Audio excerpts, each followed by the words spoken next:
Battle of the Challenges podcast with Vincent Cloud. And Softcore Dave.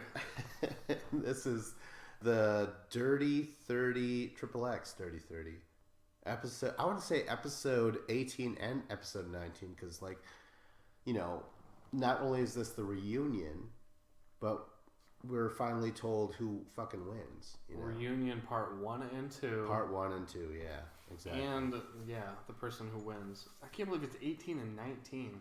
Yeah. We've never had a season of the challenge that has lasted this many episodes.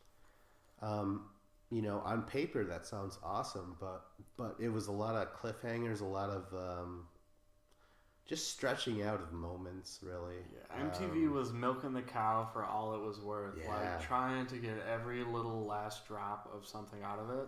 Yeah. Because it's been a good season, and they want to have more episodes to have more good ratings.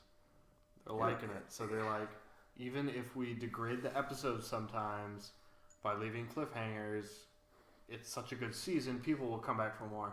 But I got frustrated at the end, and when we watched the final and we didn't know the winner at the end, I was pissed off. I was not happy about it. I was like, just tell me the winner of the challenge. And then when I found out that the reunion part 1, they were just going to tell us third place, and we still weren't going to get the winner. I was like, okay, I'm not watching it. Whatever. I'm like, I will let them air, and I will go online, and I'll read who won, because, you know what, MTV, you do not control me. I am not like a thirsty puppy dog who's just going to walk back to his water bowl, you know, whenever there's water in there. Yeah. No, I'm putting up a stand. I'm not going to give you ratings and watch your TV show if you're going to make me wait forever. Just read the spoilers online. Yeah, so basically what Dave was saying is he didn't watch the episodes. Neither one of them, of the reunions. I did. I was the puppy dog, and not only was I a puppy dog, but I balanced that shit on my nose before getting to eat anything. I actually paid $2 a pop on YouTube to watch this shit. Wow. You didn't have to admit to that. Is that shameful? Well, no, it's not shameful. You're a big fan. At first, it wasn't, because the season overall was worth it. I was like, well, I don't have cable. I can't watch the season as is. I got to go online somehow, and thank God YouTube was providing it. So you're an outstanding American. You didn't illegally stream it or download it. That's true. You paid MTV their due. I did do it. And good for you. You're a true American. But just like everything this season, the producers fucking have us snagged up, and they're like, haha, you think that's cool that you have to pay? Well, guess what? You're going to have to pay for 2 episodes where nothing really happens. In fact, you're going to have to watch a reunion where usually you avoid. Well, you don't avoid it, but you don't, you know, you're like, eh. It's just icing on the cake. Like, you can have it if you want the reunion, but you don't need to watch the reunion. It's not essential, but now it's a part of the main food groups of the challenge. Yeah. Actually, that reminds me, do you think they're going to do, now that it's all said and done, do you think they're going to do the $1 million payout again next season? And do they do the same thing with the reunion, where they're like, oh, you don't know until the reunion? Do they do this twice? Not exactly the way they did it before. It may not be $1 million, maybe $750,000 or something like that. Okay. But are they going to say it up front? No. When they do the final the next season, they will not announce the winner then. They will bring it to a reunion again, I think because the reunion, it used to be something that you would watch after the season. You knew the winner, and it was just nostalgia and like a recap of the entire season. Like, let's look back at all the great moments. Yeah. The people that were there, they got, they lost in episode 4. But they were a great competitor. We'll look back, and they're back now. And it was kind of just nostalgia. But this one, I didn't watch it, but it's like, we still don't even know who won. So, like, what are you arguing over before they announce the winner? Because you don't even know who won. Yeah. Like, we should have had arguments between the people in the final, but I'm guessing it wasn't, because... That's a good point. The people in the final weren't going to argue because they didn't know who won yet. Oh my God! Yeah, because Cara Maria, she has, she argues with people, but not anyone in the final. Mm-hmm. She's arguing with Jenna and Kayla and shit like that. People that she's already eliminated. So, way to not be petty. Sorry, Kara, but like seriously. But you already beat him. You proved your point. Well, I was going back to the like, do they repeat this again? I was gonna say there's no way that they can next season. They're like, guess what? $500,000 is up for grabs to the winner, and they're like, woohoo! But secretly, they're all looking at each other like, yeah, right. They know there's gonna be a twist at the very fucking end because they lied to us in the beginning last time. That'll be very disappointing for them, right? They're going to be like, when's TJ going to drop that bomb? But the only reason that happened this year is because it was Dirty 30. They wanted the production to be able to do something dirty. So what's the next season? Vendettas? It's just a grudge match.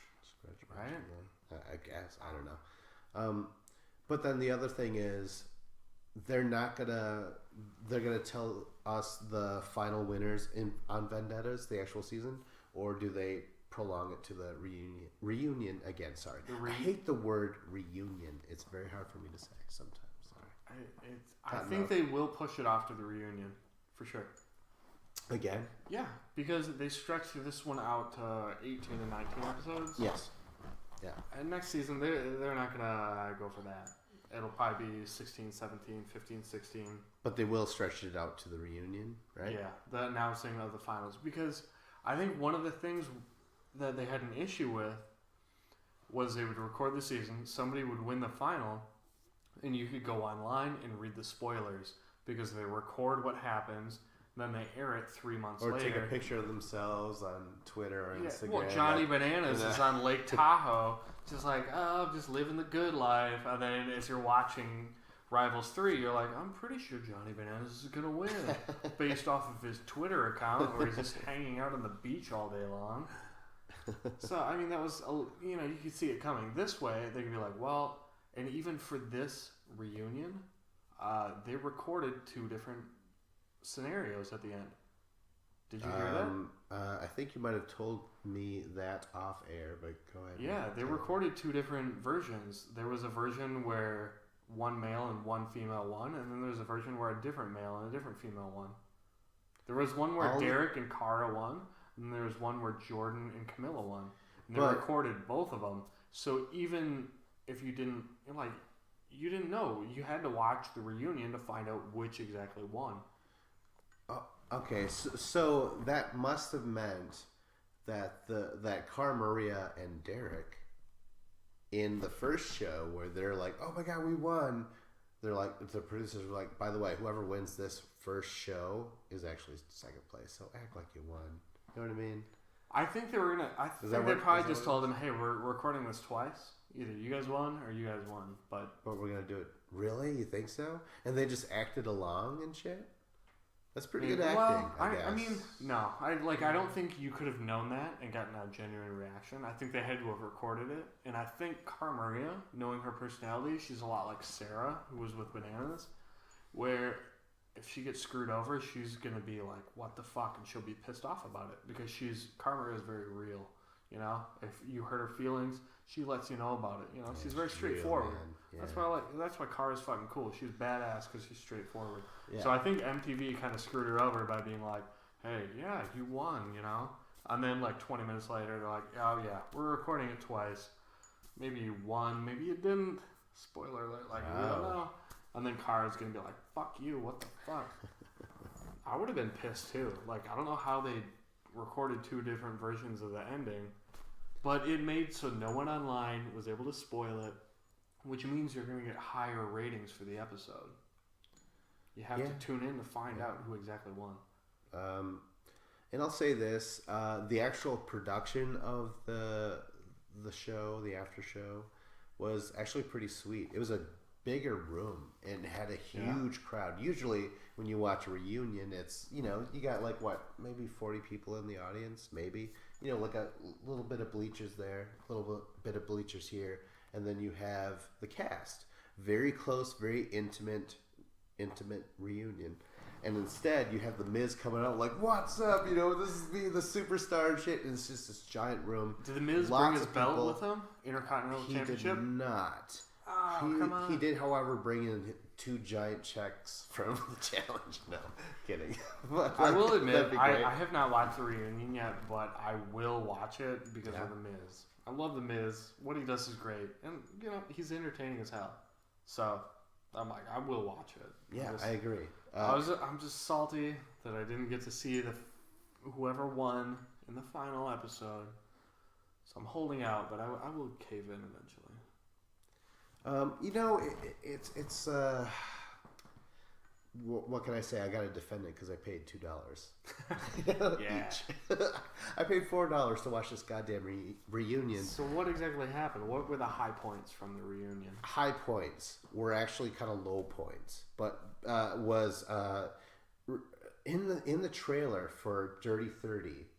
At the beginning of every episode, you see, names, words say like betrayal. You know what I mean?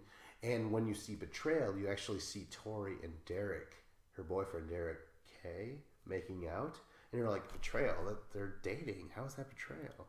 And then remember those rumors about like, oh yeah, if you just like every single beginning of the episode, it's just them kissing and it says betrayal in giant golden letters, and you're like, how is that betrayal? It's finally revealed in the reunion part 1. It's a big to-do where, like, she's basically saying there's this fucking conspiracy about, like, Derek is like, yeah, we got together, we dated, or we hung out, and then I left early, and then I got a text message saying how she fucked Jordan or something like that. I got photos of her cell phone. And she's like, well, I hired a private investigator, and we found out that the only possible person that could have totally took a picture and sent it to his phone was Derek himself. And everyone's like, oh shit, oh fuck, you know what I mean? And Derek's like, I can't hack a cell phone, I'm a black man.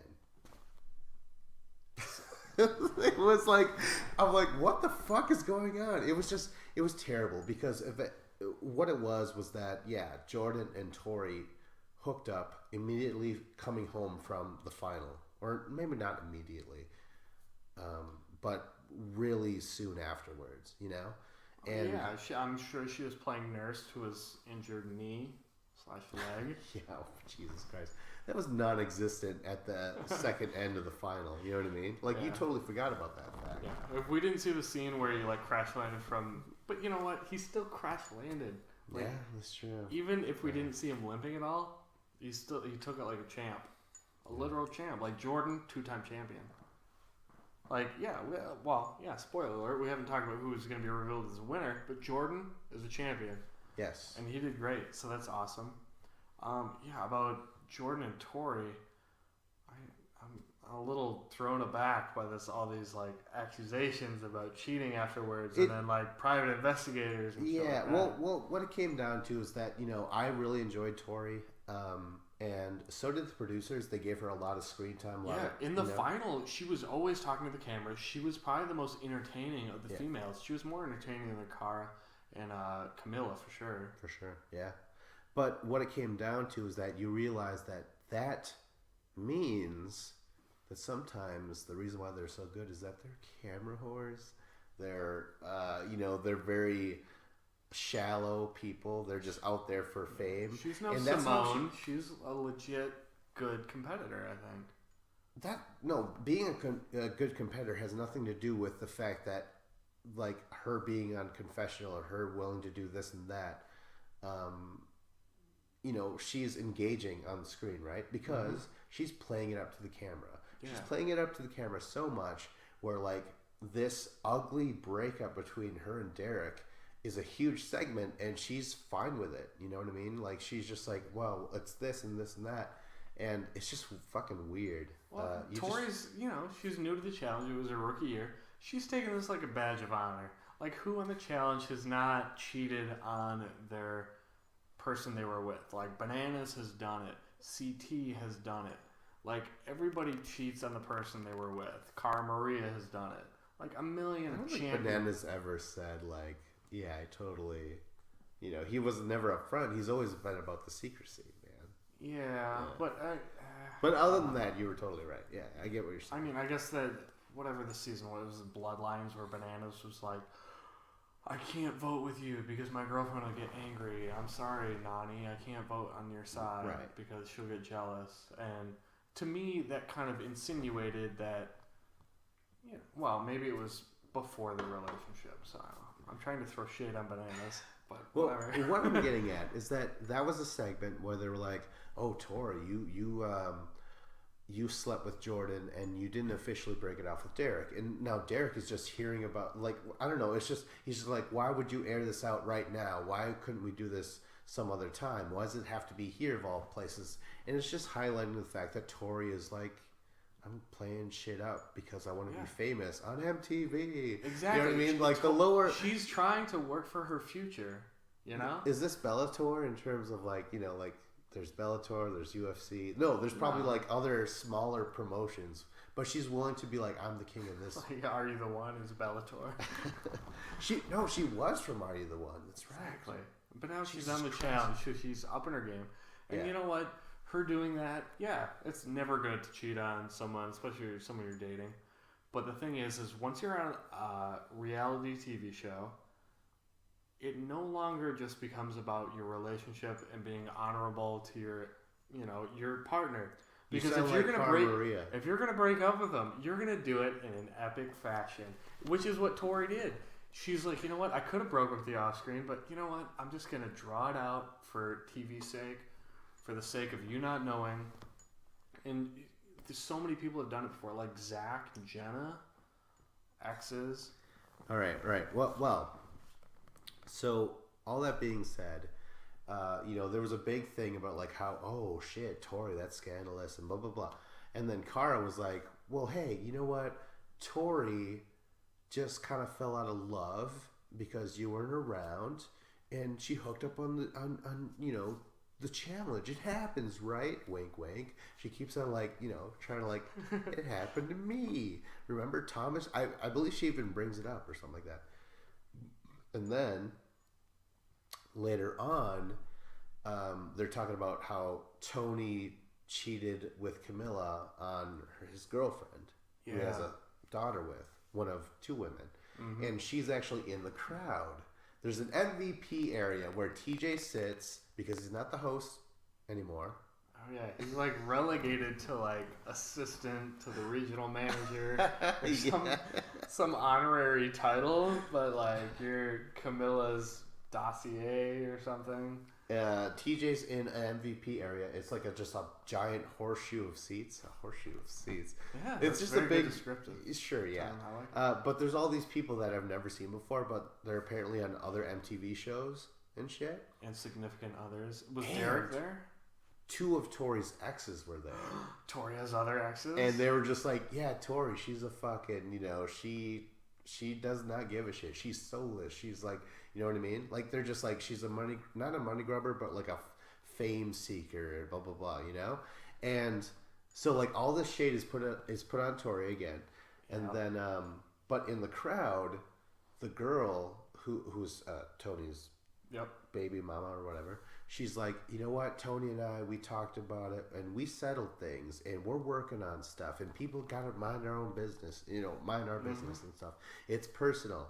But Cara won't let it be. She's like, no, because Tony went to all the guys and said, I would appreciate it if you guys didn't talk about this. I fucked up, but I will deal with this with my girl back home off camera. And all the guys were like, all right. They didn't talk about it. They in confessional, anything. You know what I mean? Mm-hmm. And Cara Maria is just like going on and on about it. And the woman was like, listen, I forgave him. Drop it. What is the deal? And this is where Bananas had his one shining moment. He's like, Cara Maria is just mad that she is still being hated on ever since she cheated on Abram. And everyone just kind of shrugs it off or protects Tony when he cheats on someone else.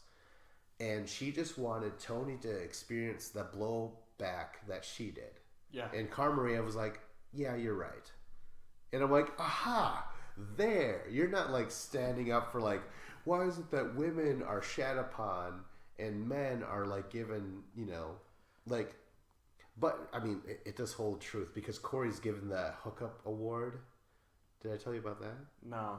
Well, I saw. Well, before we transition to okay, all right, sorry. Corey, I agree with what Kara is saying, and I agree with her message, because the problem is that Tori cheated on Derek, and everyone is quote unquote slut shaming Tori, like how dare you cheat on your man, but then Tony cheats on his wife or baby mama, and people are just shrugging it off like, oh, they worked it out, whatever. It's like, no, Tony. It's like, if we're talking about the biggest slut on the show, it's Tony.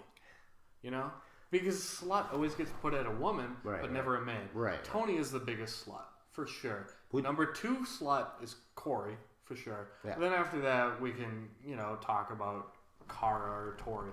But like the biggest sluts on the show are definitely Tony and Corey. And what for me, I see where Kara is upset that Tony is. Just because he worked it out with his lady, that like they're forgiving it and people are like moving on.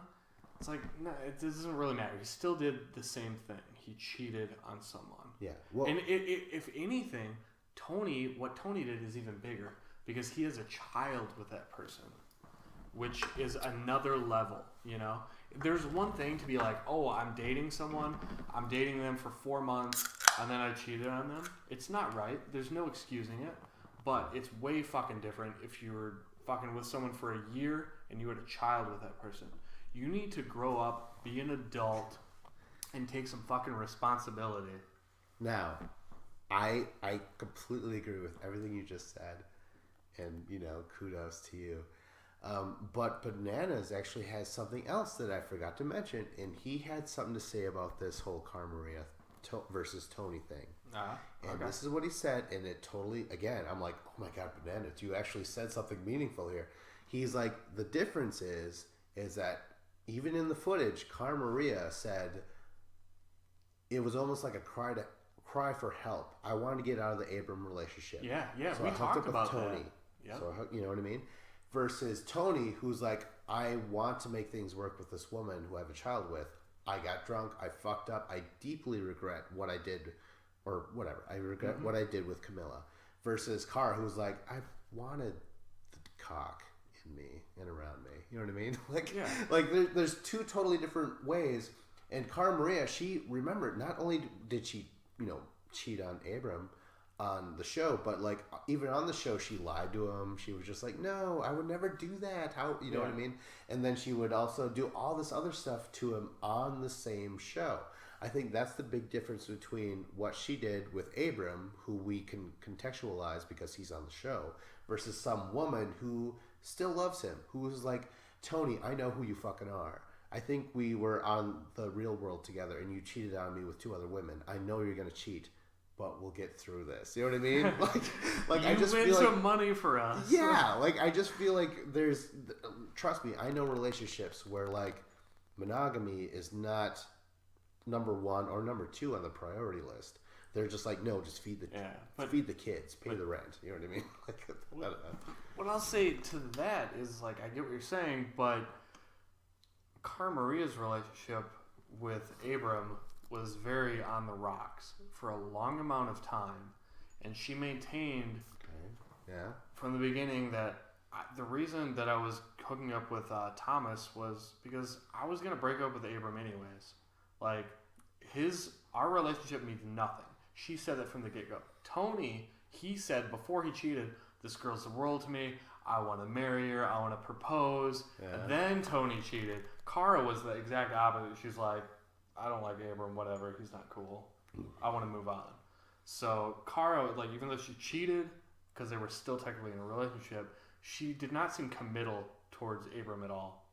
Tony acted like he was, deeply involved in a relationship with his girlfriend, and that he wanted to stay true to that, but then he didn't.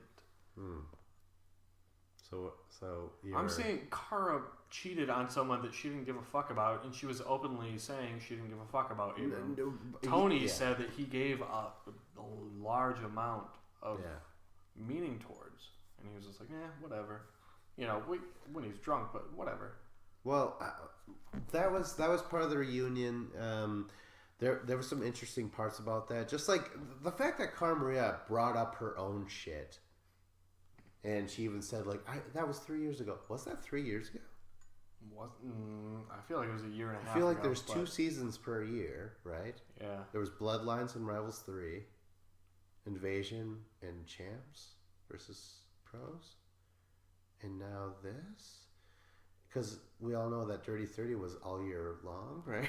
So I guess that makes sense. When did the Abrams thing happen? Was that Bloodlines? Abrams. Yeah, that was Bloodlines. Yeah, that was Bloodlines. Yeah. So we had Bloodlines, and then Rivals, then Invasion. Either way, she brought it up. That seems 2 years ago. And the fact that Bananas was like, listen, she's just making a big stink is because no one's up in arms about Tony versus her. You know, and Cara even admitted, she's like, yeah. So I'm like, that was such a weak argument. Like, had she not made it about herself, it would have been a stronger thing. And had she not agreed with what Bananas just said, it would have been a stronger argument still. Well, I trust me, dude. I've watched this reunion. Cara Maria and a lot of people online were like, Cara, you're like, just quiet. You know what I mean? Well, the thing is Cara did kind of quiet from the sound of it. And I think was when you're on a reunion show and you have Bananas saying something to you, whether it's right or wrong or 80% right, 20% wrong, Cara knows enough like, hey, I'm just going to let it be. Because in an argument, Bananas, he's been doing this for such a long time. Bananas is great at winning arguments, so he was barely on the show. You're not going to push back and be like, no, because you don't want the reunion show to be a giant segment of you getting into a fight with Bananas. Because Bananas is going to have so many other people on his side. He's so good at articulating. He's just like Jordan. Jordan and Bananas are great at winning arguments. Like, it doesn't matter if they're right or wrong, they will win the argument. So Cara Maria, I feel like she was probably just like, you know what, whatever. I'm not gonna engage in this fight. I want to ask you this. Do you have any questions about the people at the reunion, what they had to say? Do you think anyone brought something new? Are you curious about any old beefs being resolved? Nothing like that? Because, I mean, there's some things I could bring up and I'm like, I didn't even care. I just assumed this is how it was going to play out. Or it was squashed. Now they got to talk about it again. But they're all liquored up. So they're like, I am upset, but not really, dude. We're fucking drinking backstage. That's a reunion. You know what I mean? There's no one that stands out in my mind. All right, so reunion part 1 and part 2. I asked you how many, are you willing to ask about beefs that were squashed or anything like that? I don't remember any beefs from the season. Are it there was any so that long. I need to remember? Exactly. Like, something would happen and then maybe 2 episodes later it would pay off. You know what I mean? Or you would just forget who won the mission because the next episode was about the people who lost the mission. Did Jemmy have any beefs with anybody? Because no. I feel like Jemmy she was a kind of a shining light in this season. I expected nothing from her at the beginning, but as the season wore on, Jemmy was very entertaining, and she made for some good TV. Oh, that's right. Yeah, they had a moment between Jemmy, Jenna, and Kayla because Jemmy ended up throwing Jenna in. Remember? Yeah. And Jemmy just calmly said, "Listen, the game was designed where someone had to make a decision. I made a decision based on like you two are powerful." Like she just laid it all down very logically. Mm-hmm. Yeah, as you would assume she would. That's what Jemmy does. Like, I always thought of Jemmy as like this Southern girl with a Southern accent, but she is just like, I don't know. So, like, I kind of overlooked her because she seems so quiet and innocent. But you can't overlook Jemmy because she's very smart. Yeah, I mean, because physically she's not going to dominate anybody, but mentally she's got it going on, and she can argue with you tit for tat, and she can do that mental warfare with you. And that's why I give Jemmy some props for the season, because she did well. Yeah, she really emerged as someone to think about, talk about. Yeah. At least be concerned with as a competitor, for sure. But, other than that, like, I can't think of anything. Like, oh, shit, the Camilla thing. Camilla's not there. Did you know that? Yeah, I had heard that. Did they explain why? No. They just said she was not there. TJ was mostly the what would you call it? The doppelganger. Yeah, sure. Why not? The that is not the correct term to use. TJ fucking slams a chair on the floor and walks into a pool. You're all gonna die. You're gonna die. So no Camilla, because Camilla gets into trouble on Champs vs. Stars. And I mean, it's really controversial. There's a huge segment where they're like, Leroy puts the mic into his face. Leroy, how does it feel that people are racist against you and people want to talk about all the time to make themselves feel better as white Americans? How does that feel? You know what I mean? Like, well, basically, Leroy's just like, listen, I hear this all the time, you know, and some form of racism, you know? Yeah. And I let her go on because I'm like, I was just surprised that she would do that, and I consider her family, but the main thing that he brought up was like, she makes mistakes and you watch it and you grow from that experience. He's like, I know I've made mistakes. I know CT has made mistakes, and CT is like, what do you bring me up for? You know what I mean? But like, obviously that was a very intelligent thing to bring up, because as fans, we know CT has been a fucking asshole, right? Yeah. And he's changed as a person. We know that, right? Yeah. It just took someone dying from cancer for him to change. Right? CT was an asshole until DM died. Come on. No. Yes. No, there's more to it than that. There's way fucking more to it. His brother had to die as well. Okay. Change after that. There's layers to this. There's a process to it. You know, Caitlyn Jenner doesn't become Caitlyn Jenner if Bruce Jenner doesn't go through certain processes. You know, it's not just all in one day or whatever. You know what I mean? Why did you do a scissor snip motion? I don't believe Caitlyn's had surgery. Not according to TMZ. Yeah, Jesus Christ, what are we saying? But this whole thing was brought up. I was surprised it was brought up because Camilla's not there again, right? And really, nobody wanted to talk about Camilla too much. And then they talk about the Leroy situation. And honestly, it felt like a good 1/4 of the entire reunion was talking about racial insensitivity, because Mike Miz was like, Anissa, what would you have said if you were there? Yeah, because Anissa freaked out on what's her name, Kellyanne. Yeah, but he was just like, who else is black around here? What would you, Darrell? What would you know what I mean? No, but like Darrell was like, he did say props on you, Leroy. I don't know what I would have done in that situation. Yeah. And so did Derek, and just Nelson. Like just think of, because I don't know. Yeah. Anyways, that's settled, right? It's. And then after that, when it goes to commercial, there's a black thing. It's like racism is very real in our country. If you or anyone else you've known has dealt with racism, call this number or something like that. I don't know what it was, but it was like, it was hardcore anti-Camilla, right? Like, thank God she's not there, because they had a whole segment about like how racism is not cool, man. Yeah, that's a good thing, because that was that was one of the biggest storylines, if not the biggest storyline from this season, was Camilla's racial outrage on Leroy. Yeah. And you know what? Like everyone said, props to Leroy. You kept it cool. You didn't freak out at all. But at the same time, sometimes when somebody wrongs you, you gotta fucking let them know it. And Leroy was completely cool and calm about everything this entire time, even through on the show, plus in the reunion months later. Leroy really could have fucking let into Camilla, because Camilla fucking had it coming. Yeah, she wasn't there, which is unfortunate. Because if she was, even if she was there, maybe things wouldn't even been different. But Leroy definitely has a reason to be very upset. Anybody who is a person of color has a reason to be upset at Camilla for what she said, because it was completely unwarranted. There was no reason to do what Camilla did. It was, you can say, oh, she was drunk, that's why. I've been drunk the majority. I believe that's the truth. I've been drunk the majority of my weekends, my entire last 12 years of my life. And I've never gone and said anything like that. Like, I Dave, don't, that reminds me, we have to have your intervention after. Oh, shit.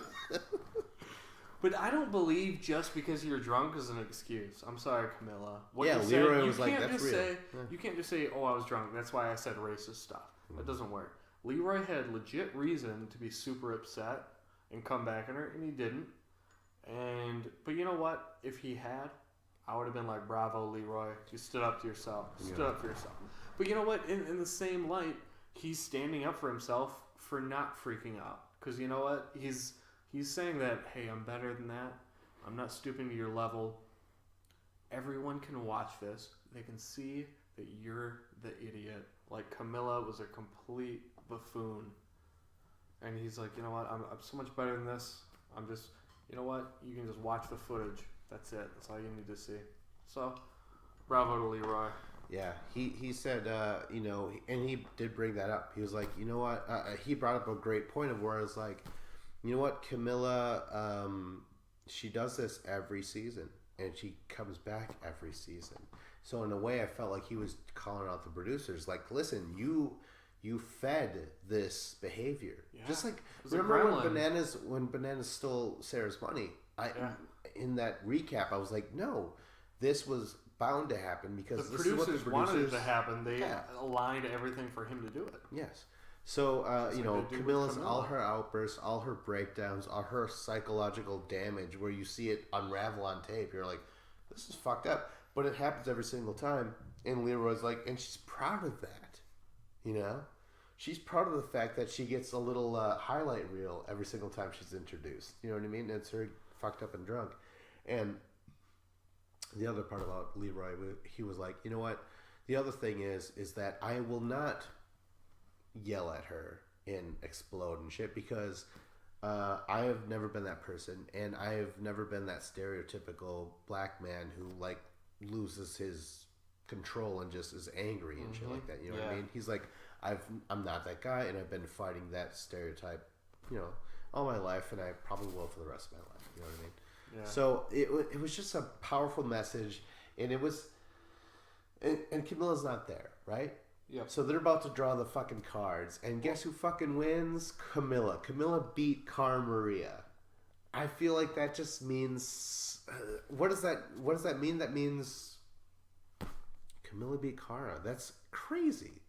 I never would have thought that would happen. Before we talk about her beating Camilla beating Cara, I want to say about Camilla. We as a nation and as a people, we always like to talk about like taking the right side of the argument and taking Leroy's side as the right side. But you know what? Okay. I want to take the side against MTV. I'm not taking Leroy's side. I'm not taking Camilla's side. I'm taking the side against MTV. You know why? Because Camilla, from all we've seen on the show for seasons and seasons, Camilla suffers from mental illness. There's no debating it. She does. She has. I'm not a doctor. She seems a bit. I don't know unhinged. if she's. She is always enraged. Maybe it's bipolar, schizophrenia, alcoholism, whatever it is. Camilla is so erratic all the time. It seems like she's suffering from a mental illness, and MTV is just there like, you know what? She's just crazy enough, but just stable enough that we'll put her out there every season, and we'll feed her booze, and we'll watch her see, we'll just wait and see what happens, what she's going to do next. And every season they're like, whoa, Camilla, you're going nuts. Simmer down. And it's like, MTV, you're enabling this behavior. It's really sad because she was picked up from a spring break challenge, Yeah. You think Champs versus Pros or Champs versus Stars is not canon. The challenge, Spring Break Challenge, like I don't know what people consider that as anymore, It's underground. But she was just some random college girl who just like happened to make a nice scene where she was eating the jalapeno peppers, just like freaking out. She's like, "Oh my god, it hurts!" And little did she know. Yeah, sure, her team won the challenge, but it would ruin her life, really. Yeah, I'm just saying some of the fault in the Leroy Camilla situation is MTV. Because they constantly put her back out there, and she's had multiple meltdowns on the show. forever and ever, she's never gone to counseling or help or anything. Because she has issues. It's very obvious. She does not seem... Because we watch her, one scene of her, she's acting like a completely normal, sane person. And then you see the Camillinator switch, and we make jokes about it. It's the Camillinator. Yeah. Well, it's kind of upsetting to watch because it's like, whoa, like this is crazy. Like, people shouldn't be acting this way. So shame on you, MTV, for enabling Camilla to go so far to injure her reputation the way that she did. Yeah. No, I mean, I feel like we've always been shunning the producers ever since this podcast has started. 3 years ago? How long has it been? 4 years. 5 years. 6 years. I'm gonna one up you a year every time. We've been a big critic, mostly of production, of like, you know, where they just don't plan shit right. The casting choices, the people that they kick off for bad behavior, and the people that they let slide and shit like that, you know. And just the editing of the episodes in general. Yeah. And so, we totally blame the producers. They are always the number one person, but maybe this season we failed to mention that. I don't know. No, I think we piled on plenty with this long, drawn-out season. But like you were saying, they announced the winner is Camilla and Jordan. Yes. $450,000 each. Let me just say this right away. Jordan and Camilla, I believe, Jordan is now the second richest challenger of all time, and Camilla's the third richest challenger of all time. Who's first? Bananas? Yes, still. I was saying that hoping that you would correct me and be like, no, CT. No, CT is fourth. Wes is fifth. Jarrell is sixth. Kenny is seventh. Don't remember who else, but yeah, that's impressive enough. God damn it! I know those 7 richest challengers. That's crazy. Yeah, there we go. What about Veronica? You always talk about how great she is. Oh my god, Veronica was fucking amazing. She had this nice dress, plenty of personality. She was there? Yes, everybody was there. That was the thing, except for Camilla, obviously. A nice dress for Veronica just means it's very flowy and loose fitting down below, but then shows cleavage, right? Well, let's be real. I mean, there was cleavage. Exactly. I mean, that's all that Veronica has to offer is her cleavage. She has nothing else. She's a one-trick pony. They cut back to Anissa and her hooking up, which actually never happened, I guess. But no, Veronica got out of the pool and she was in her swimsuit, and oh my god, no. There's no time elapsed from that and like Inferno 2 or even The Ruins. You know what I mean? I just rewatched the episode where Veronica almost got murdered by the other girl who was like trying to disengage her harness. Oh yeah, that's right. That's classic Inferno. Yeah, Inferno. Okay, yeah. Veronica's way hotter. Well, let's admit it. All right. Moving on. Veronica's way hotter in that. Yeah. She's not. Well, you know, fucking. Well, she's very likable. I love her personality. She's a great person on the challenge. Yeah. Okay. Well. Okay. So they cover that, and then by the way, Veronica was like, "No, we didn't actually hook up. It was just someone inserted the sound of lip on lip. I don't know." Yeah, I don't doubt it, and I'm sure they're like, "Oh, it'll be a scene on the show. Just whatever. We're drunk. Let's be weird and funny." You know, it seems like something they would do to get camera time. Yeah, whatever. I don't remember too much of the reunion. I mean, like honestly, if you had questions, I could probably be like, "Oh, this person said that." Like Jarrell was cool. You know what I mean? Like if you asked me about Ammo was fabulous. He was like totally dressed up to the nines. Or like, why? Hair? Like you were better. It was almost like an Afro-esque. I don't know. It was full of volume. Anyways. Nice. More importantly, how was Ammo's shoes? Stilettos, high heels. I didn't notice actually. Come on. You know who looks different? Who? Hunter. He looks like he's off the cycle. Different? Is he skinny? A little slimmer. Just a little. Yeah. He looks like he's just like. He's well, like, obviously, he broke his freaking wrist. Did he give an injury update on him? Like, what was his official diagnosis? We were never given that. But Jenna was wearing a boot. The boot. Yeah, because the reunion was recorded after they did Champs versus Stars. Jesus Christ! So chronologically speaking, that's what Camilla wasn't on the reunion because of what she did on Champs versus Stars. Oh my God! They didn't say that. Miz didn't say that. Well, he should have. You know why TJ didn't say anything? Because TJ was restricted to the goddamn MVP area.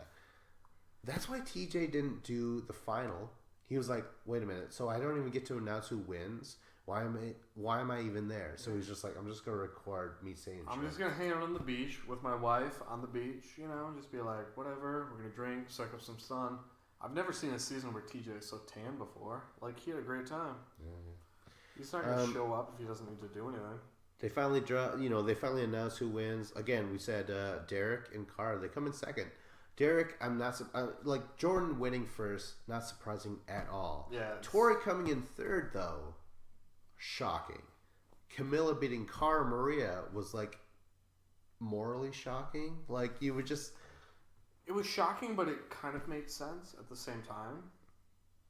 I just remember Camilla bitching and complaining about how she was running it. I just assumed that she was doing bad, wasn't she? Who was doing bad? Camilla. Camilla was doing bad? And it seemed like Tori was always winning with Jordan. You know what I mean? It didn't make any sense. That's the main thing about these timed final challenges that I do not like. People don't, like when you got to keep track of times and shit and it's very stop and go, it's confusing and I don't like it. People understand when you cross the finish line first, and that's the winner. You know what I mean? Exactly. It's just this was the worst part of it, where it's like it seemed like Tori won, or came in second place, but she came in third because she was with Jordan the entire time, and Jordan was destroying everything. He won every single fucking heat. So I'm like, which portion did Tori not do good on? Was it like climbing up that mountain or rock face that was crumbling? But they didn't quite show us like her struggling with it. But remember, Camilla freaked out on the mountain. Did they just not show? Yeah. Yeah, maybe Tori really struggled there too, but like we never saw it. Like we never really saw a moment where Tori struggled, but somehow she ends up third. That's true. What I think about Camilla beats Cara Maria for this final, and to me, it came down to two moments. It was Camilla having her meltdown, trying to climb up that side of the Rocky Mountain, and she couldn't quite get it, and she's having a little bit of a panic attack, and we're like, Camilla, just stand up and climb the mountain, like, quit complaining about the rope pulling you down, just do it. And then, Camilla has a freak out, she goes up and does it. But as we're watching on TV, we don't know how long that really took. Was that 30 seconds of time? Was it 5 minutes of time? We don't know. I'm guessing that amount of time was probably 35 to 40 seconds, and Camilla just nutted up and she went for it. Because Camilla's a great competitor. That's what she does. She went for it. And that is versus Cara Maria with her pivotal point in the final, which is when they had the puzzle and she was matched with Derek. And Derek did not help Cara Maria at all. And Cara was super pissed. Cara was super pissed, like, my part didn't help me at all. That might have taken like 10 minutes or 12 minutes where they couldn't figure out the puzzle because Cara Maria was doing it all on her own. That's true. Because and that could have fucked over Cara Maria. Maybe did they ever once post a timestamp on the screen? No, never. Yeah, never. It's like I don't. You don't trust it as is. They could even lie to you with a timestamp. You know what I mean? But they don't even show you that, and they don't even let you see the first person crossing the line wins. It's just all cut up, and it's just like very like, magician, like sleight of hand. You know what I mean? So it's super shocking. Is it? You would think that they wouldn't rig it for Camilla of all people to win. Is the thing. Exactly. The thing is I feel like MTV might rig the winner and just be like, oh, this person won, to throw Camilla under the bus and be like, we're moving on. Cara wins. Tori wins. Somebody else. It's very strange that Camilla won. Then it's like, okay, well, it has to be legit because I don't think MTV wants Camilla to win because of her actions on Dirty 30 and Champs vs. Stars. And how awkward is it for TJ to pull the thing to represent that Camilla won. And then it was kind of funny because Johnny Bonez had like his little GoPro. He's like, Camilla, how's it feel? And TJ did a Camilla impression. It was kind of funny, you know. But it was very fucking weird. So yeah, maybe they didn't fucking rig anything, you know. Maybe it was all in the editing. Maybe they were trying to distance themselves during editing for the final. They were like, holy shit, Camilla is going to be horrible in Champs versus Stars. She's not going to show up at the reunion. We're not even going to have her doing anything good in the reunion. We're just focus on that meltdown on the crumbling castle or mountain. Yeah. So, one thing I want to say is Camilla had the struggle getting up that crumbling mountain. Yeah. Cara Maria had this trouble with the puzzle. What did Tori have trouble doing? Because it seemed like she did good at everything. Exactly. And I will say, didn't Tori give 5 minutes to Camilla at some point? When there was a double cross in the beginning? She did, yes. Didn't Tori pull it up and she gave 5 minutes to Camilla? Yeah. And Camilla still won by over 5 minutes? Yeah. Like, I don't know, that's crazy to me. Because if that happened, that's fine. But when you air that final, you need to edit it in a way where we can be like, oh yeah, that's what Tori struggled on. Because we never for one moment saw her struggle on anything. Yeah. But she lost. So apparently she struggled, they just never showed it. And the same thing was for Invasion of the Champions last season. CT beat Nelson, but we're all like, when did Nelson struggle? Nelson looked awesome. That's right. When did he struggle? Like, when they're editing these finals, they need to show a pivotal moment where that competitor lost it. You know? Even if it's spelled out to us, I don't mind that. Like, you don't have to be like, oh my god, you never know who fucking won. If it's obvious, let it be obvious. Let us be in awe of the person who's so far in the lead. Yeah. You know, like, remember when Landon won Fresh Meat 2? It was just unbelievable. He beat Kenny and Laurel with Carly, of all people. Kenny and Laurel were unstoppable, it seemed like. He also beat Pete and Jillian, who were a power group. They were great that season. Yeah. So, like, let us see that. That was awe-inspiring, you know what I mean? But it's just, you know, who gives a shit? The producers are never going to listen to us. If anything, if they are, they tend to be doing the opposite of what we like. You know what I mean? Yeah. It's so fucking annoying. But, so that is the end of the reunion. And now, it's our turn, man. This is our fucking time to shine. It's our reunion show. Yeah. We're going to talk about. And this is what it could have been. This is what the reunion could have been. It could have been an award show. Could you imagine that? They're like, and nominated for third place is, well, just one, you know, one person.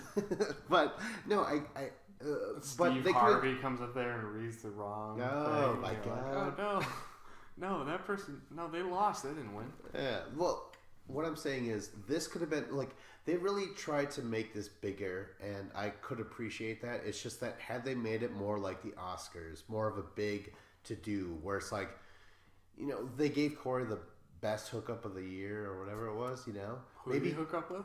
I don't even remember. Who didn't he hook up with? Yeah, right? Exactly. It happens so often, I forget that. And then they could have gave the Slut of the Year award to Tori, or, you know what I mean? Tony. No, but like, that's what Carly was getting at. You know, like, Corey hooked up with all these girls, and they're like, "Oh, give him a medal, motherfucker." Exactly. That's bullshit. That's sexist right there. But you're like commending Corey for being a douchebag whore. Oh yeah. But then you're like, Tori, shame on you. Yeah. But this is, you know, that's not what the challenge did. And kind of for some reason, thank God. I would rather have this is basically the Oscar: Best Actor, Best Supporting Actor, Best Actress, Best Supporting Actress. But it's the challenger, so it would be like just Best Male Challenger, Best Supporting Male Challenger, something like that. Yeah. Like Jack Nicholson. Yeah. And Jack Nicholson, of course. He's won before. You know who else has? Russell Crowe. Yeah. Kevin Spacey. Yeah. Well, we don't want to be too proud of that right now in this day and age, right? Yeah. Yeah.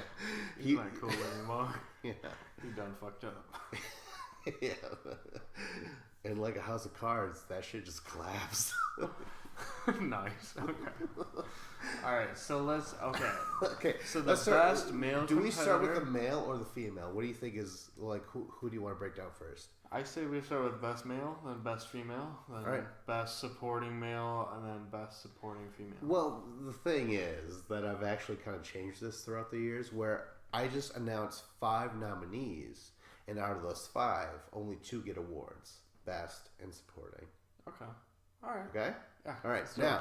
You better nominate the people that need to be nominated, otherwise I'll call bullshit. I think because I will. In my head, I already know who I'm going to choose for the best guy, second best guy, best girl, second best girl. All right, let's have it here and now. Obviously nominated Jordan. Yeah. Fucking won. Yeah, he won. Not only did he win, but he was clever. He was an asshole at times. He deceived when he had to. He was the nemesis of Hunter, and Hunter was the baby face of this thing, and Jordan was the nemesis. But even then, Jordan gets to the end and outperforms CT and Derek, seasoned fucking killers, man. Like I would never want to face against them in a final, but thank God it was way fucking high up. But even without all that, good for you for outrunning Derek. You know what I mean? Mm-hmm. Okay. I think if you put it in any other situation, CT might have been like able to run with you, but even with that, you still outran Derek the entire time. Yeah. Okay. So did Derek do Jordan's dirty work? Did Derek get rid of Bananas before the final? Because Bananas would have outran Jordan in the final. But because Derek beat Bananas, then now Jordan is the best. That could have been the most universal. Yeah, that's Derek's line. Am I doing your dirty work? Yeah. Not necessarily directed at Bananas as in real life, but it could have been to some mysterious presence who actually... You completely fucking lost me. I have no idea what you're saying. Jordan, though. Yeah, he totally did Jordan's dirty work. But, okay, so Jordan's nominated, right? For all those reasons. Jordan's nominated, but one more thing about Jordan. Yeah. Jordan pulled the double cross 3 times. Yeah. And he did it like 3 weeks in a row where we're like, whoa, I think he sees something about it. Like he knows how to do it.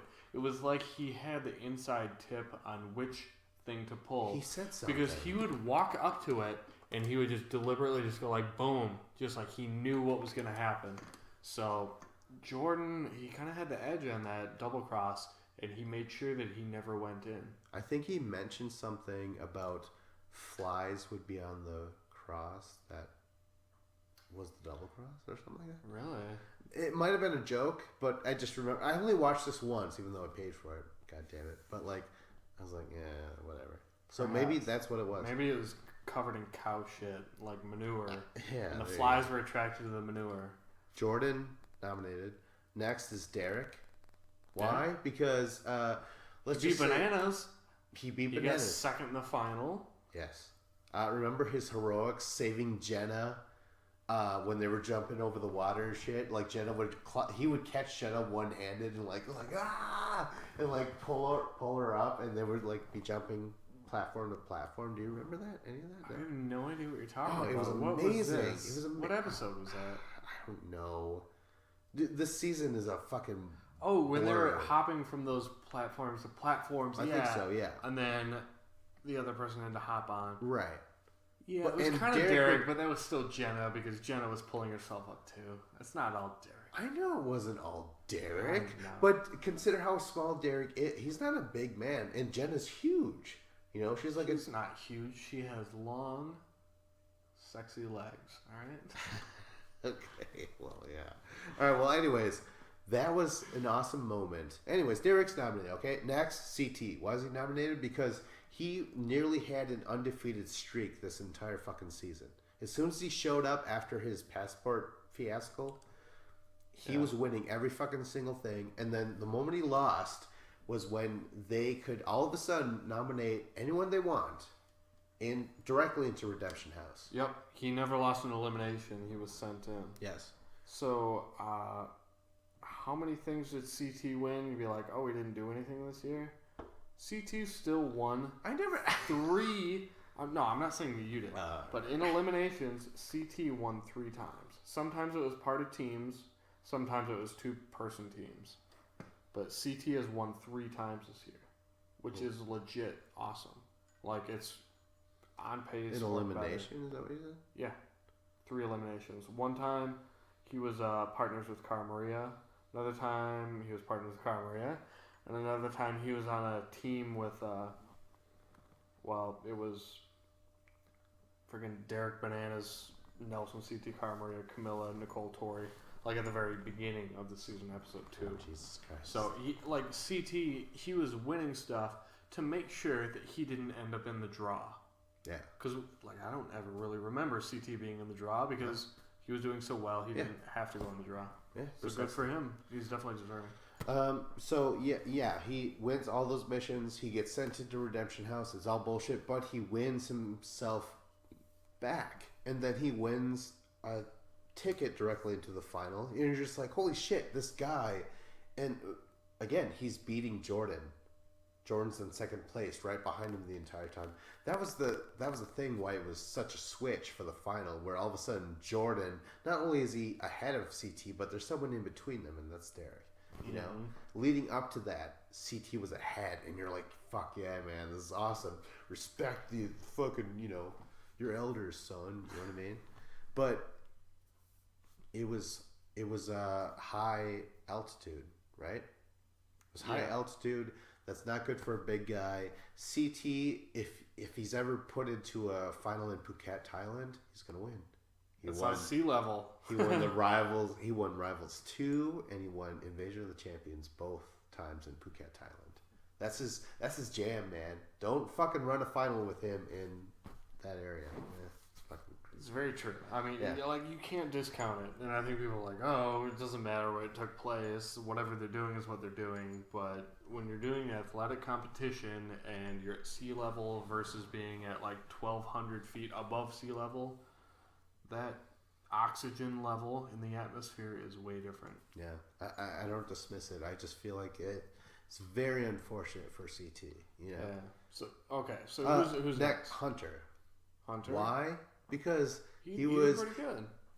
He wasn't a hunter. He was a survivor. You know what I mean? Because he went against both his friends by Nelson Jordan and Corey, yeah. And then he would get eliminated in a shocking way, then come back from redemption, and then get dumped by his fucking girlfriend on television, Yeah. And then what else fucking happened?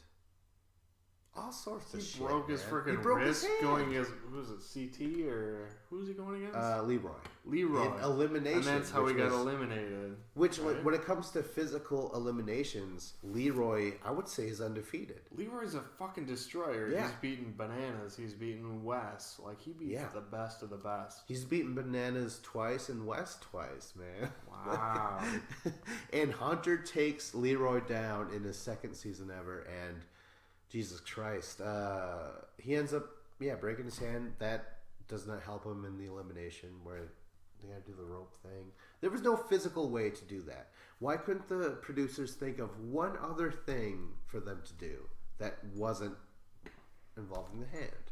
They always do that. They always screw over the person who's injured. Producers don't want injured people on their show either, exactly. Right? Cara Maria, she broke her wrist once, and they made sure she had to climb a wall against someone who had 2 good hands, so she couldn't do it.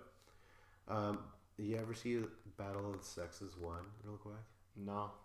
Well, circa 2004 or something? I have no... That might be accurate. I have no idea. But one of the guys who won, he was literally in a cast. On his leg? When he ran it, yeah. He's running a final on his leg. Did he have crutches too? Well, I mean, this was the time when they were done in 12 minutes. Finals were really quick. Oh. Yeah. All right. So who's the 5th guy? Tony. Why? Because his totally baffling, unexpected win over Darrell. Yeah. He lost to Ammo, but then he came back and beat Darrell. Yes. And then he beat Dario. Yeah. That's when I'm like, okay, well, you at least won that, and you couldn't just deny it anymore. And his own personal issues unraveling before us, that was entertaining enough to be like, well, he was a part of the show. That's another reason why these people are nominated, what they do on the show. You know, it's not just their camera wins time, and losses. how likable they are. Exactly, yeah. What kind of story they're putting out there. Yes, and Tony was put through the ringer, and those to me are the five: Jordan, Derek, CT, Hunter, and Tony. I agree. Now, I agree.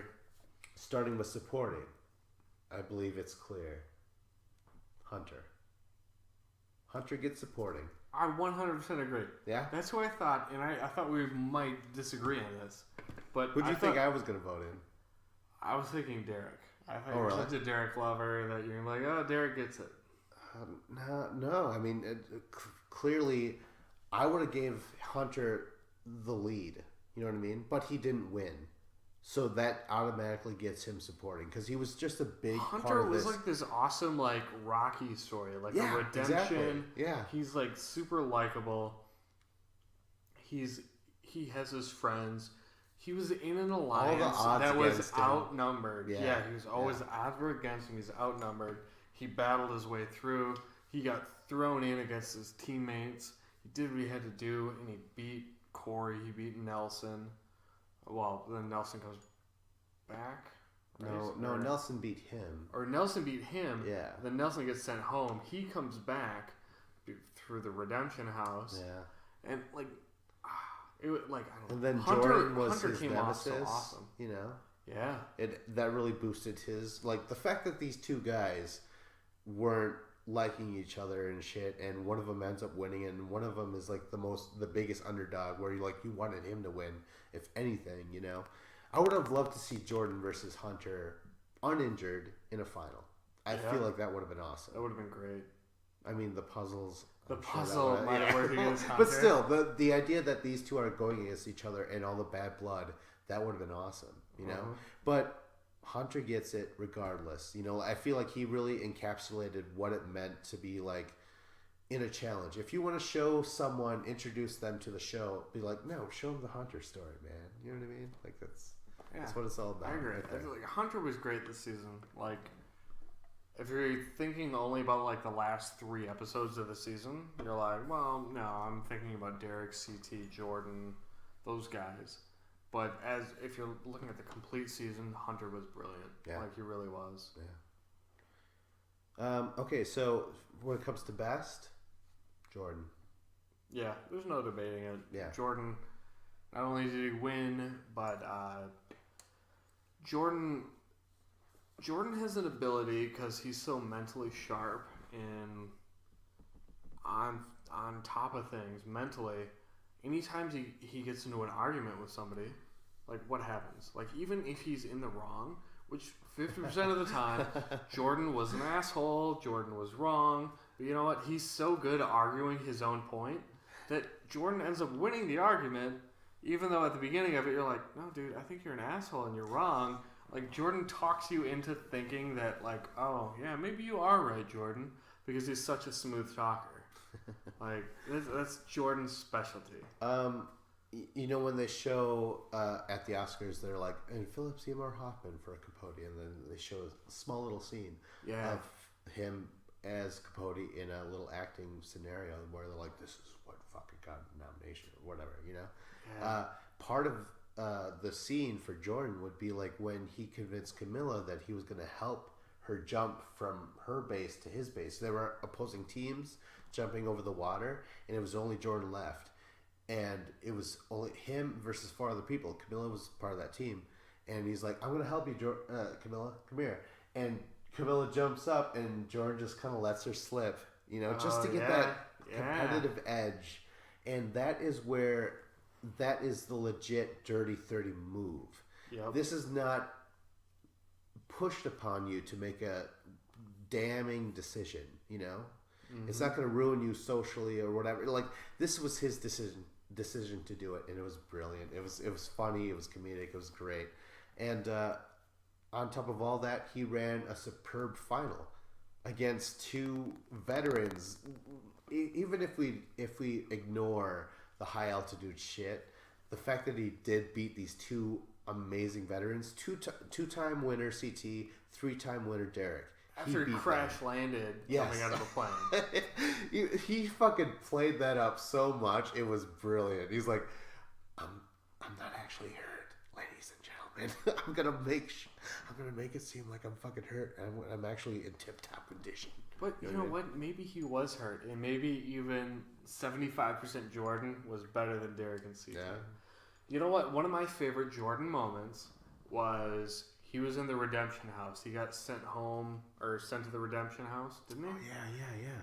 Cara Maria. And Cara Maria was there, and he gets into an argument with Cara Maria, and he's saying like, you know what? I don't want to run a final with you. That's why you're here. Yeah. People don't want to run a final with you, Cara Maria. We'd rather run one with somebody else. And this entire argument, as I'm watching it, I'm just thinking, Jordan, you're full of shit. Cara Maria's a great competitor. You want to run a final with Cara Maria. You seriously do. I'm like, Jordan, you're an asshole. You're just being a dick. But Jordan convinced me at the time to believe in him. And I started to believe Jordan just because he's so good at arguing. But then, fast forward, we get to the final, and Jordan sticks to his word, and he doesn't run it with Cara Maria. Or Camilla. He chooses Tori the entire time, and he wins. And it's like, well, damn, like, when he was first saying that in the redemption house, I didn't fucking believe it at all. But then in reality, I was like, shit, Jordan, you just proved me right. Like, I thought you were just an arrogant asshole, which he is an arrogant asshole. There's no debating it. Yeah. But he was kind of right. Like, he could win it with Tori as his partner, and that's what he did. Also, the biggest cash prize winner of all time. Oh no, I mean, yeah, he won the biggest in terms of the men, him and Camilla. He's also the second richest challenger of all time with that instant win. But let's get on to the females now. Let's get to the nominations. Tori. Yeah, she had a great season. This is her rookie season, and it's crazy to think about her as this is her first ever season. Yeah. Because I feel like I've seen her on screen so much this season. Yeah. That it seems like she's been around forever. That's true. I really know her. Automatically into the very first episode she was winning, so she was also not only winning, but she was in those winners political conversations. So she was part of that, and then eventually she came with Jenna and Kayla, who were like at the bottom rung. And like, oh, you have to fight in the eliminations. And when she did, she completely dismantled Marie, where they had the patches and shit, and they were blindfolded. Yeah. Like Tori, just like she made it. She had fun, and she did her thing immediately. And then people were, whether they said it or not, were just wanting Tori to be on their side, whether it be Cara and Camilla or Jenna and Kayla. I felt like she could have landed on either side and they would have been like, okay, you know what I mean? Yeah, she was kind of a wild card. She didn't really have an alliance, and like when it came time, she would kind of take a side, but it was never definitive. It was just for like this vote. Like she was a strong enough player where she didn't need to have a team around her. She was very Landon to me. You know what I mean? It's like that's a great analogy. Yeah. I love that. All right, next we have again she gets third place, and then she has like all the other stuff involved in her getting nominated. But let's go on to Camilla. Does she get a nomination, or do we just say like, no, fuck Camilla? Even though she won. But yeah, but I think we blackball her and just like, no, you don't get an award. Sorry, Camilla. I'm striking her off. I don't want to give her the award. Yeah. You can nominate her if you want, but like I'm not going to give her any award because Camilla, you're a douchebag. I don't have a pen to mark her name out, so it's going to confuse me every single time I look at the list. Moving on, Cara Maria. Cara Maria, yeah. She did a very good job in the missions. Place. Honestly, after watching the final, I thought she won it. I was like, Cara Maria, she won $500,000. Awesome for you. Good job. She won in Bloodlines. That was the other thing. We saw we saw Tori a lot, succeeding a lot in the final, and we saw Camilla failing a lot in the final. Yeah. Cara Maria was sort of in the middle. Yeah. So maybe that's... I mean, that's still confusing, but turns out Cara Maria was in the middle. It's just that we were told two different stories. You know? Well, and I feel like Cara Maria did great, but the puzzle with Derek fucked her over. Because that's the one point where we saw weakness. That's where you blame it? Yeah, I'm blaming it on Derek. Come on, Derek. God damn it. Learn how to do a puzzle. But he admitted it himself. He's like, you know what? I couldn't do anything. It was happened twice. Even when he was partnered with Camilla, trying to read letters off the fucking wall with, flashlights in the smoke. Derek's like, I'm just going to let her do it, and I'll just hang back. Cara Maria is actually kind of... her and I, we didn't gel very correctly, I guess, in terms of viewership challenger. So I'm just going to say right now, I'm not going to give her any award. Because remember when she, told Kayla, hey, Kayla, we're going to talk about what happened here. That was another thing about the reunion. She brought it up again where she's like, Kayla, let's talk about what you did. I trusted you in an alliance.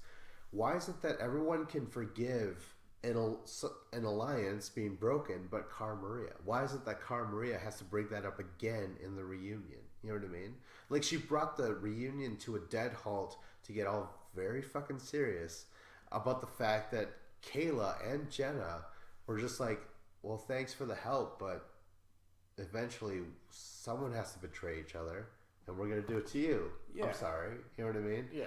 But Cara Maria wanted to have Kayla literally sit down and have the cameras there for them to say, I'm sorry I did this to you. And she did the same thing at the reunion. It was just like, oh my God, Cara, what the fuck? So anyways, the next to be nominated though? I want to say something on that. Hang on. Okay. With Cara Maria and Kayla, that's a big storyline. Cara Maria and Camilla were huge partners. Camilla, Cara Maria, multiple time winners. So they're awesome together. And then, they join up with Kayla and Jenna. And there's this awesome alliance. But then once Kayla is on a team with, I believe, Jordan and some other people, they send in Cara Maria immediately to the Redemption House. And Cara Maria has to go to the Redemption House. And Cara was super salty about that because Kayla did that. And when you looked at it, when she made that move, it was like, well, she was either going to send in, I don't even remember. It was like Veronica or Jemmy or something like that. Or Cara Maria. And it's like, well, yeah, you're going to send in the best player. It made perfect sense at the time. Cara Maria, she makes it back. She ends up winning, going to the final. Kayla doesn't make it to the final. Jenna doesn't make it to the final.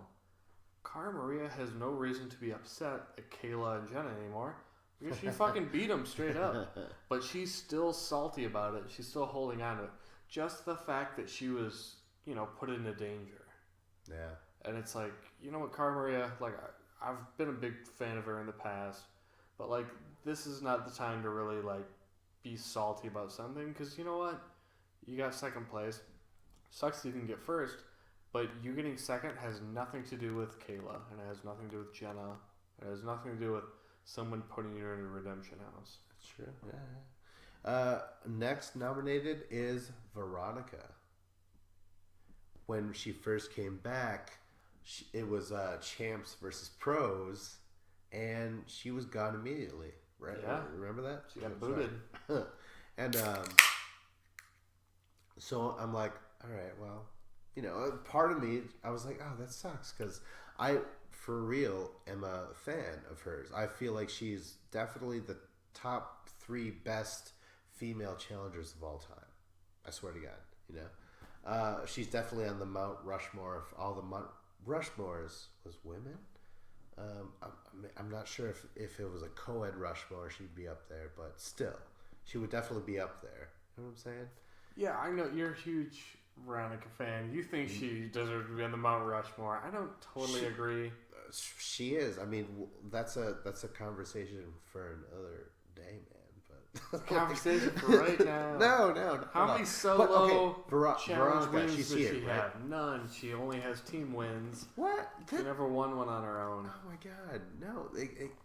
It's beyond that. There's mission wins. There's solo. Remember on the Infernos and even the Gauntlets, if you would within a team, you would get like a lifesaver or something. Yeah, like that. Remember that? Yep. She would win those by herself, co-ed style. You know what I mean? That's true. That's definitely in her favor. Well, I can't deny it. Yeah, like trust me, I went through the stats, and she's definitely top 3 for sure. Where she stands in those, she's still maybe even just top 2. You know what I mean? I'll still take Cara Maria, Laurel, Emily, and Evelyn. Anyways, we're talking about Veronica. I'm talking about Veronica. She's like number 5 all time. She came back. Okay. Why she gets nominated is because the way she fucking made shit do what she wanted, just chaos, whatever, made her have a voice. When Leroy was thrown into elimination. Exactly, that's what I was just going to say. Yeah. Her screwing over Leroy and throwing in Leroy. Yes, because not only was that, had it been like, oh, Ammo gets thrown in randomly, all right.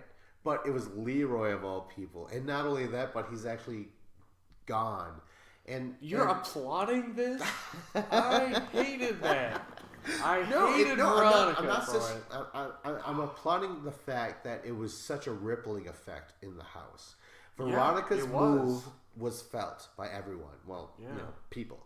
And undeservingly, because Leroy was fucking awesome this season until he got screwed over. Sure. And the other thing is that Veronica won an elimination by one of the queens of elimination, Anissa. And that's after they fucking made out or ate out. I don't know what happened. I don't know what happened with them, but close enough. Okay, so that happened, right? So you could write that to that, and then Veronica's voted into Redemption House. She has no way to defend herself unless she just doesn't win that stupid ass puzzle to get out of it, and she's gone forever. Yep. And that's just undeserving. That's almost like a sympathy vote. It's not a sympathy vote, obviously, but I'm just saying, considering everything else, if she didn't have a nice ass and everything else, you know what I mean? I would give her no, she gets supporting. So yeah, she was amazing. I felt like this was a great return for her. She had a better outing this season than she did in the Ruins. Oh. Right? Yeah. I would say so. I don't remember the Ruins at all. That was years ago. Christ. Well, Veronica was good this season. I would say she was very on par with another person. However, Veronica was better slightly in competitions than this person, and that would be Jemmy. Like, Jemmy and Veronica were You want Jemmy to have a nomination? Yeah? I'm just saying... To take Camilla's place? No, I think Camilla is still probably more deserving. Okay, I thought we were blackballing Camilla, but apparently you're okay with racism and, things that are dividing this country. But go on. It is what it is. But, moving on. Like, if Veronica is going to get a nomination, Camilla's getting a nomination, I feel like Jemmy, just as an integral part of the season where they did stuff being entertaining to the camera, offering something to the camera and making episodes and elevating episodes, Jemmy did a lot of good stuff. And you know what, as a competitor, she doesn't really hold her weight, but she did good enough she did good enough to hang around. And honestly, I don't remember how she hung around so long. But she did. She's almost the Knight of, female challengers, where Knight was just great at just saying shit, you know what I mean? He was just entertaining, just hanging out. You could imagine Knight being your friend or whatever. And Jemmy is just good at being that same person, but from a female perspective. Yeah. Where like a modern day Devin. Devin is awesome to the camera. Yeah. In eliminations or missions, he kind of leaves something to be desired. But you like to see him on your TV screen because he's entertaining. So you're saying Jemmy gets a nomination? No. Anissa doesn't? No. What about Anissa? Anissa doesn't? Does she get a nomination? Fuck no. No? No. Okay. Is that your next I'm thing? asking, and I'm just bringing this up because we were blackballing Camilla. I thought, Brittany? Borderline. If you want to give her a nomination, I think Brittany was great. Jenna. I'm totally for it. Jenna, I'd like to give you a nomination, but you just missed the cut by just barely. Jenna was great. I love Jenna. Doesn't quite get a nomination. I agree, actually. I'm confused. So who's nominated so far? Tori, Camilla. Okay. Cara Maria, Veronica, and then you said Jemmy, and I would almost accept those 5 nominations. No, I'm not throwing Jemmy as that fifth person. You made a great argument. Her homespun wisdom, just the cartilage of the episodes, where it's just no, we can believe what Jemmy's saying. I remember her talking about how ever since Bananas stole Sarah Rice's money, he's never gotten to a final. Mark my words. And then she's like, I had a dream last night where Anissa came back. Yeah, she's like Anissa will win. And then it was like, holy shit, she predicted the future. You know what? I say give her the nomination. So that's our 5 right there. Tori, Camilla, Cara Maria, Veronica, Jemmy. Right? Okay. Yep. Now, for the supporting, I give it to Veronica. Okay. For the reasons why she was nominated. Her giant political move of throwing Leroy. Not her giant ass or boobs or the physical reasons that you love Veronica and you're not ashamed to just talk her on the endlessly. But it really was. She shook up the house, which is a good thing for her because that's what she fucking did back in the day. She won an elimination against no fucking slouch. It's could you imagine that? Who'd she win against? Anissa. Anissa is one of the most winningest female eliminators of all time. I swear to God. There's a record. I already Googled it and I proved you wrong on that. You don't Google it. You got to Wikipedia it. There's a difference here. I swear to God. Anissa. She has a losing record. She's 8-9 or something, or 9-10. Oh well, either way, she's losing by 1 match, but still. Okay. Let's put it into UFC terms. If you beat Jim Miller, you're like, yeah, man. I don't know. Anissa's on her downfall at the end of her career. I'm just saying, in terms of a beat over Anissa for Veronica meant a lot to me. In terms of the challenge, it meant a lot because Anissa does win a lot. I swear to God. Sure, yeah, maybe she's been losing lately, but for the most part, she would win all the fucking time. And good for Veronica. When was the last time she was in an elimination? You know what I mean? Yeah. One more thing to shit on your point. One more thing. When she beat Anissa hurt her ankle in the mission, and then they tied a weight to Anissa's ankle. No, she could barely climb up. That was not the one that she beat Anissa in. Okay. Well, that's how Anissa lost. So yeah, but by that time Anissa came back. Her ankle was fine, and that was the one where they had to tear through They had to go through a tower of ropes and plastic, rip through it, go down. That when Veronica beat Anissa? Yeah. Okay. And that was way after Anissa came back from Redemption. Okay. But way after she hurt her ankle. Yeah. Too. Well, when Anissa got eliminated the first time, it was kind of screwy because it was the same thing when Hunter hurt his wrist. Then he had to climb something. Yeah, they tied a weight to her ankle. Anissa hurt her ankle, and then they were like, hey, we're going to tie some weights to your ankle and make you climb up something. Yeah, Jesus Christ. But, okay, I see your point. So, the nominees, you have 5 nominees. Yeah. And you're giving Best Supporting to Veronica. Yes. Can I contest that? Sure, go right ahead. I think the person who should be Best Supporting... This was a toss-up. I feel like there's 3 or 4 contenders for it. I'm not 100% on the person I want to give it to because I have it narrowed down to 2 people. However, those 2 people are not nominated by you. The 2 people I think are the alliance of Jenna and Kayla. I think one of them deserves to be nominated for Best Supporting Female. And I want to give it to Kayla. Okay. I think Kayla needs to be Best Supporting Female. But I mean, outside of what you just said, like why? To me, Jenna and Kayla, they were always in the draw, which meant they weren't winning missions. Exactly, but they were in the draw and they survived it. To be able to go in and be able to win and defend. Kayla, who did she go against? Jenna, who did she go against? Kayla, then she lost, but then she won her redemption thing, which was impressive. That's true. That's worthy of a thing. And then I don't think Jenna went into elimination after that. I don't think. Yeah. After that, they were just like, maybe Jenna gets a nomination for throwing in Camilla when she did, but it didn't work. Camilla won, and she came right back.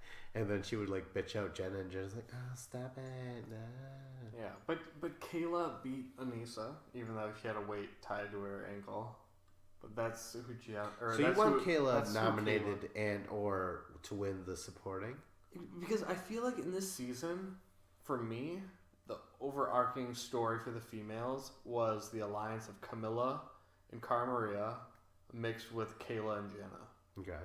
It was the two veterans who are champions versus the two underdogs who have never won but have come close in Jenna and Kayla. Right. And they formed an alliance, but then the underdogs, Kayla and Jenna, they tried to get rid of Cara Maria.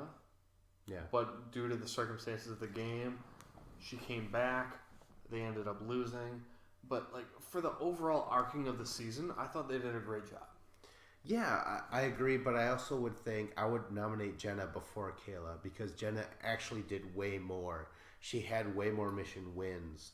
Yeah. She had way more elimination wins. You know, so I can't dispute that. I'll nominate Jenna. That's fine. I can't dispute that with Jenna. Maybe Jenna is better than Kayla. I'm nominating Kayla, but maybe Jenna's the right person.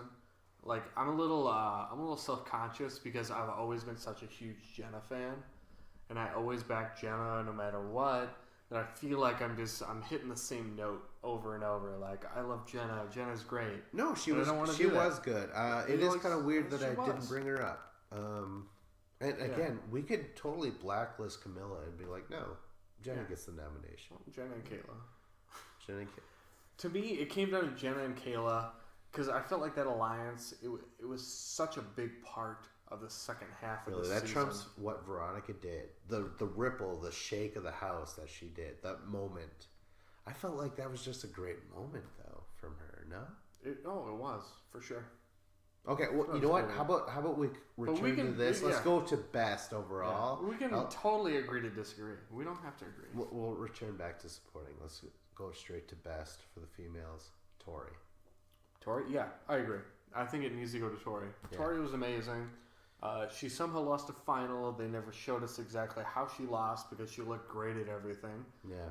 I thought the final, as an episode, was really boring and really lame. They didn't do a whole lot in that final. But the one saving grace was, there was two saving graces. And that was the confessionals and the one-on-one camera time that Derek had and that Tori had. Yeah. Derek and Tori were the two most entertaining people. And, that's what made me like that final. We didn't even have TJ there to, give us anything. Yeah. Camilla whining, Cara Maria. Cara Maria really didn't have much FaceTime at all. CT was good. He had a couple good moments. Well, hold on. This is about the females, right? Yeah. Tori gets it because she performed great. She was and she went from Cara and Camilla prospect to Jenna and Kayla prospect. She ran the middle. She won enough missions to be in those conversations of power. She put on a great elimination. She was great in the conversation, confessional. She also had her own little oh my god, scandalous affair or whatever, to validate, our attention. So yeah, Tori totally gets best. So let's get back to supporting. You say not Veronica. I say, you know what? The idea that Jenna and Kayla what they wanted to do was great, but it didn't succeed. Veronica, on the other hand, she realized that her voice was not heard. She switched that shit up as soon as she saw the opportunity, and from then on, she hooked up with another female. She beat that same female into elimination. That was not then on. That was beforehand. Well, either way, like that's all part of it. I just felt like she had both, not only mission shit, elimination shit, personal shit, confessional shit. Like I felt like she overall had a lot more to do than Jenna and Kayla. I'm gonna give it to her supporting. It's Veronica. Sorry. I veto you. You're vetoed. You're such a fanboy for Veronica. And you know what? But I heard your argument. Okay. I'll give you another argument because that was my final argument for Veronica. Yeah. This is your final argument. Go. My final argument is... Jenna or Kayla? Jenna, Kayla, and Cara Maria. I feel like all three of those could actually outbeat Veronica. For supporting? Yeah. To me, Cara Maria was a headache. If she got second place. Won. She did great. Sure. But as a competitor, she did great.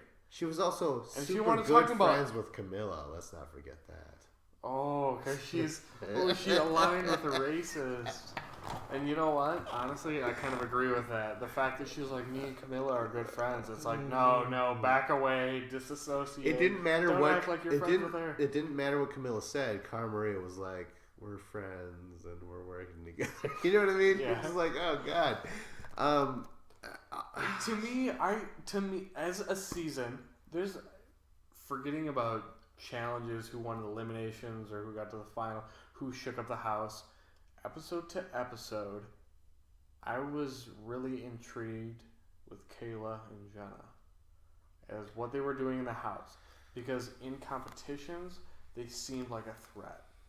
Politically, I didn't think they were a threat, but they changed my mind and they turned into a threat by aligning themselves with the two biggest champions in the house, in Camilla and Cara Maria.